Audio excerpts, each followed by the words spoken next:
Salut, c'est Monsieur Gentil. Bon, bah, une journée de plus de grève. Je voulais vous donner mon ressenti sur cette grève et pourquoi, à mon avis, l'extrême gauche a gagné. Euh, L'extrême gauche, en France, je pense qu'elle est la plus développée de toute l'Europe. Les juges sont de gauche.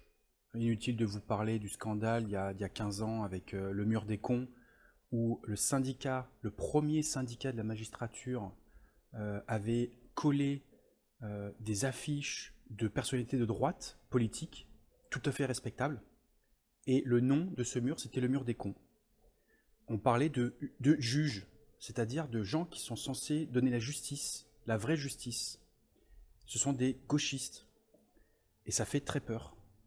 Je vous parle même pas des grèves, bon, service public, CGT, EDF, éducation nationale, évidemment les transports, SNCF, etc. C'est catastrophique. Est-ce que je dois vous parler au niveau des médias? Je veux dire, France 2, aujourd'hui, les trois quarts, c'est des journalistes de gauche. France Info, est-ce que France Inter, non mais là, France Inter, c'est de l'extrême gauche, c'est que ça. Je vous parle même pas de Libération. Le Monde, pour un article du centre ou de droite, ils vous en font 9 de gauche.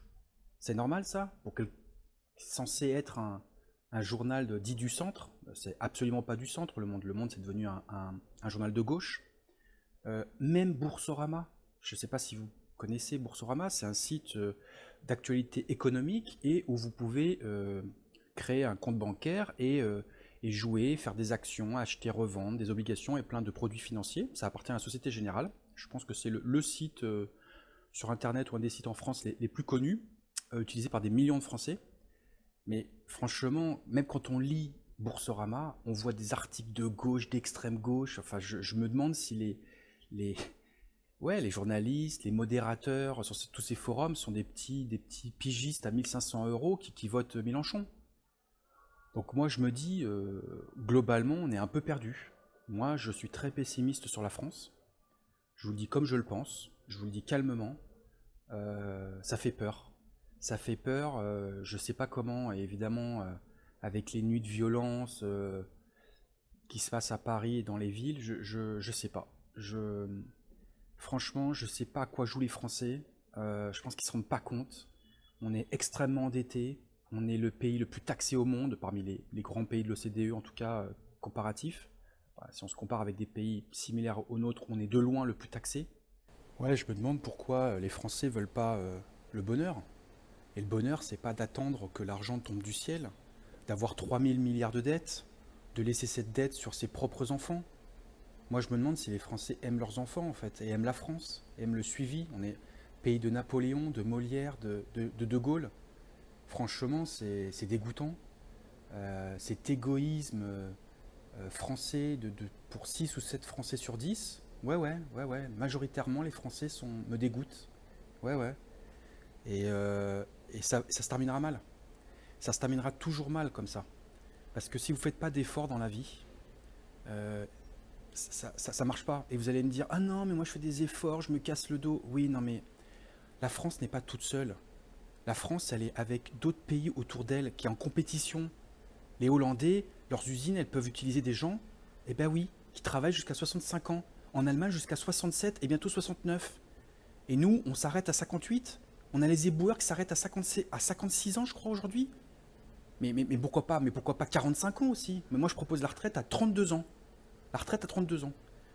Donc voilà, je trouve ça un peu... c'est irresponsable de la part des Français. Je pense que ça se terminera mal. Voilà, c'est mon point de vue. Je suis assez pessimiste. Et moi, je me disais que Macron, un coup à droite, un coup à gauche, c'était bien. C'était le moins pire. Franchement, ça fait peur sur la suite. Que ça se termine sur l'extrême droite ou l'extrême gauche. Enfin bon, moi j'ai choisi mon camp, hein, je pense que vous l'avez compris.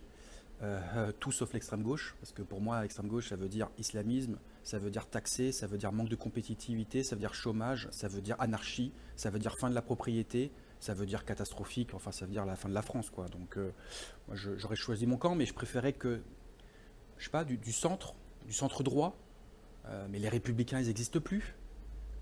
Non, c'est franchement, ils sont irresponsables quand je dis qu'ils n'existent plus et que oui, franchement, ils sont même pas capables de voter avec Macron une petite réforme des retraites, de rien du tout. Enfin bon, ils sont complètement perdus, les pauvres. Ils ressemblent plus à rien. Donc en fait, on a le choix aujourd'hui entre Macron et le Rassemblement national. C'est un choix qui est compliqué et franchement, c'est pas GG. Bon allez, salut, bonne journée.